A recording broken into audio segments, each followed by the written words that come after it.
C'est l'un des pires événements dans une vie, se faire virer. Pour beaucoup, perdre son travail, c'est perdre son moyen de subsistance, sans parler des conséquences psychologiques ou sociales. Mais il y a des signaux qui ne trompent pas, et si tu sais les reconnaître, tu peux agir avant qu'il ne soit trop tard. Dans cet épisode, on va décoder les 8 signes, du moins au plus inquiétants, qui vont te montrer que tu vas te faire virer. Ne t'inquiète pas, on va faire monter la tension progressivement.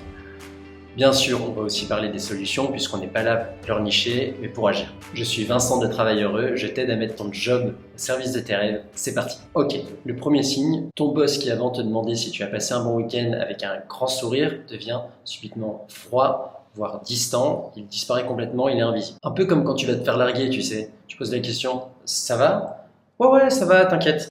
Imagine, tu arrives le lundi matin, hyper content au boulot, t'arrives en sifflotant et tu lui dis bonjour de bonne humeur, et lui te répond à peine, voire il t'ignore. Alors qu'est-ce qui se passe? Peut-être qu'il a déjà reçu la consigne de préparer, d'annoncer ton départ et qu'il n'a pas envie d'aller à la confrontation avec toi, ou en tout cas il n'ose pas t'en parler. Il y a plusieurs solutions. La première, c'est de prendre ton courage à deux mains et de crever l'abcès, d'aller lui parler directement de cette gêne que tu sens palpable.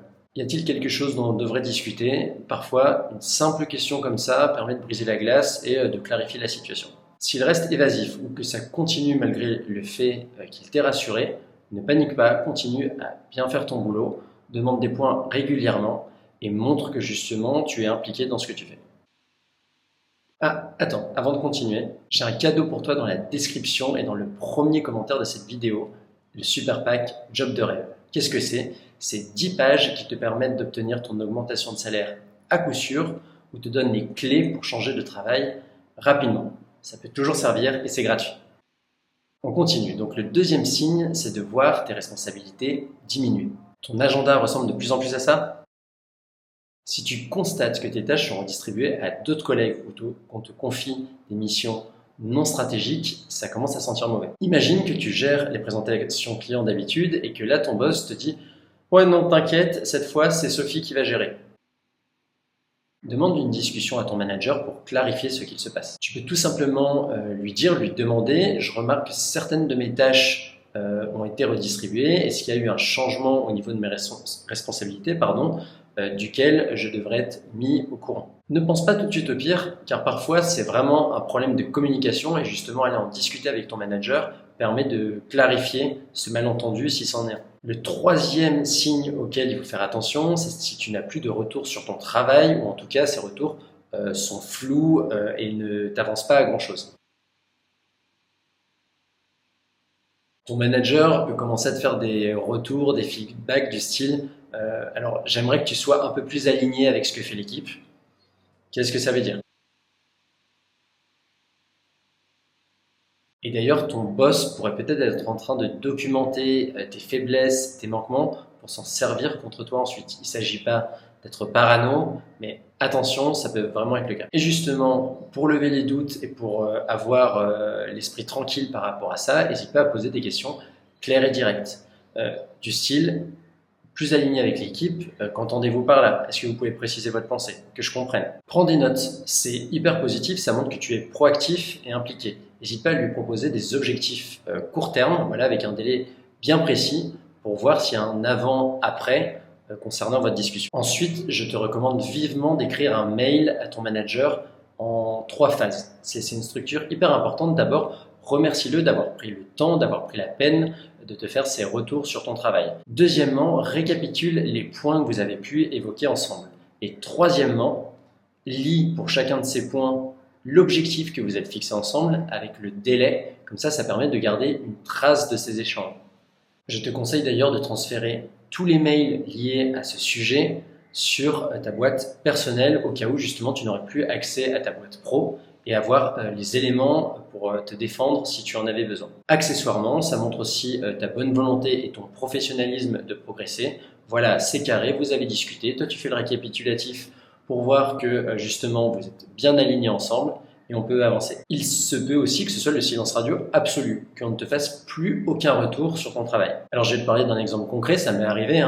Mon manager, lors des réunions d'équipe, faisait le tour du travail de chacun pour avoir des nouvelles de ce qui se passait, et moi il me zappait, et il l'a fait à plusieurs reprises. Donc autant te dire que c'est assez vexant, et on dirait que ton chef fais tout pour faire en sorte de te faire dégoupiller. Là, à nouveau, demande à ton manager de faire un point. J'aimerais avoir un retour sur mon travail récent, ça montre que tu es pro et que tu as investi et ça permet de lever le doute. Tu l'auras compris, à chaque fois, il faut aller au devant de la communication, de la discussion. En fait, les non-dits jouent clairement en ta défaveur et en plus, ça crispe la situation. Le quatrième signal, et là ça commence doucement à chauffer, c'est que tu es exclu des décisions et des discussions stratégiques. Si tu es tenu à l'écart des réunions où tu avais d'habitude ta place ou des mails importants, ça commence à sentir vraiment mauvais. Par exemple, imagine que tu es commercial et que tu apprennes à la machine à café que l'un des clients de ton portefeuille ait signé un gros deal avec ta société. Ça peut clairement te faire tout drôle et là aussi, je te conseille d'aller à la transparence. Tu peux aller voir ton manager, lui demander « J'ai appris que le client X avait signé le contrat Y avec notre société. Je voudrais juste savoir pourquoi j'en ai pas été informé et si mes responsabilités ont évolué par rapport à ce client. » Là encore, ne laisse aucune place au doute et surtout montre que tu ne subis pas, qu'il y a un décalage et que tu le constates et que tu en parles. Cinquième signe que tu es en danger, tu deviens le bouc émissaire. On commence à te tenir responsable de tout ce qui ne va pas. Et là, tu peux commencer à transpirer parce que ça se corse pour toi. Le budget est dépassé, c'est ta faute. La photocopieuse est en panne, c'est aussi ta faute. Ça peut t'arriver aussi dans une situation où ton manager te dirait « On aurait respecté les délais si tu avais été plus rapide sur la phase 2 ». Alors que toi-même, tu sais que c'est Jacqueline qui devait valider certaines choses et que ça t'a empêché d'avancer. Mon conseil, soit toujours très factuel pour te défendre. Donc, accueille la remarque en disant « je comprends le reproche », mais n'hésite pas à rappeler les responsabilités et la chronologie des événements. Te baser sur les faits, ça permet vraiment de lever toutes les accusations, les objections illégitimes. Le sixième signe, et là, il ne t'est pas forcément réservé personnellement, c'est que ton entreprise va mal. Quand ton entreprise va mal, elle coupe forcément les coûts et ça implique les ressources humaines, elle coupe des postes. Donc si jamais tu apprends que ton entreprise licencie a fortiori des gens dans ton équipe ou qu'elle coupe certains projets qui à la base étaient importants, tu peux commencer à t'inquiéter. Dans ce cas-là, je te recommande vivement de commencer à des plans B. Donc de regarder ton CV et voir s'il est prêt pour éventuellement postuler, de regarder les offres d'emploi, on n'est jamais trop prudent. En fait, à court terme et même en travaillant dur, tu ne vas pas sauver à toi tout seul ta société. Donc là, c'est juste t'assurer que s'il fallait quitter le navire précipitamment, il y a bien une bouée de sauvetage pour toi. Le septième signe, alors là on y est concrètement, c'est que tu reçois un avertissement officiel. Alors là, on rentre clairement dans le concret, c'est le carton jaune avant le carton rouge. C'est ton manager qui t'écrit une lettre, un mail ou qui te dit « Écoute, il va falloir qu'on parle de tes performances ». Là, prends ça très au sérieux. Mets ton ego de côté, même si certains reproches te semblent illégitimes, parce que là, il va vraiment falloir que tu montres patte blanche. Mon conseil pour ça, prends vraiment ce moment en fait comme une opportunité pour t'améliorer, parce qu'il va vraiment falloir que tu démontres des progrès très rapidement. Demande un plan d'action clair avec des objectifs mesurables. Ça aussi, c'est hyper important. C'est très concret, c'est factuel et au moins, il y a un avant, un après. En fait, être factuel, ce qui est génial, c'est que ça permet de limiter l'émotion et Dieu sait que dans ce type de situation, il y en a tant du côté de ton manager que du tien. Là, ce qui compte, si tu tiens à ton job, c'est vraiment de montrer des progrès très rapidement. Le huitième signe, et là, en fait, c'est plus une information, on te vire, mais on veut faire ça paisiblement. Là, c'est un très gros drapeau rouge, on te propose une rupture amiable. Alors là, qu'est-ce que ça veut dire? C'est qu'on te propose de partir, mais sans faire trop de vagues.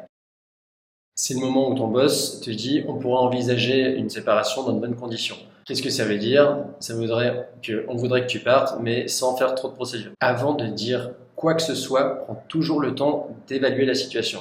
Donc, dis que tu voudrais réfléchir et demande-lui surtout pourquoi il te dit ça et surtout qu'est-ce qu'il a en tête pour toi comme modalité de départ.